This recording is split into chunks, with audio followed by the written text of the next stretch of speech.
Boris Johnson won't give in to Brussels over fisheries during Brexit talks, according to Daniel Hannan, one of the UK's leading Brexit advocates.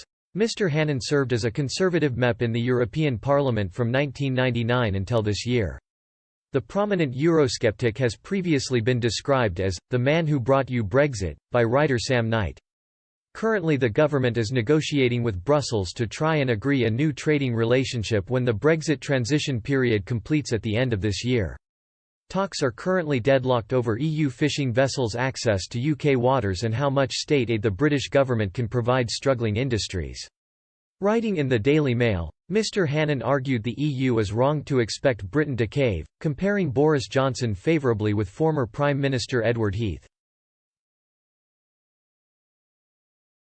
He said, "They still expect Boris, Heath-like, to abandon our remaining fishing communities rather than face no deal.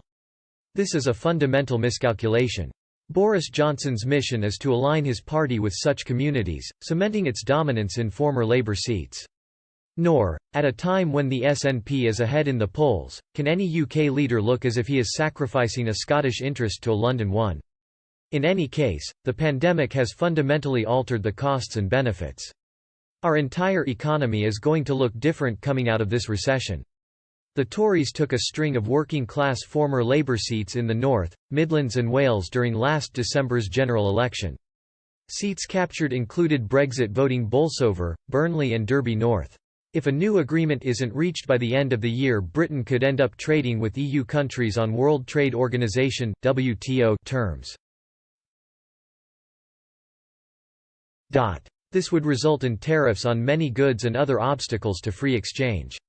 Michel Barnier, who leads the EU's negotiators, warned in July a comprehensive deal is unlikely. Mr Hannan argued a trade deal is in the interests of both Britain and the EU but can't be accepted at any cost. He wrote, "The impact of no deal is not symmetrical. Yes, Britain would face more friction on its European trade, but, from day one, it could reform its tariffs and regulations to boost recovery. The EU would face more friction on its British trade but without any compensating advantages. Still, a breakdown should be avoided if possible. Hence Britain's offer to agree the least difficult parts of a deal, including controlled access to British waters for EU vessels. That Brussels refuses to discuss such a proposal suggests that a mutually beneficial outcome was never high on its list in the first place. Britain voted to leave the European Union in June 2016 by 51% of the vote to 49%.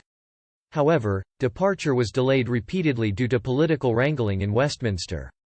The UK finally ended its EU membership at 11 p.m. on 31 January of this year.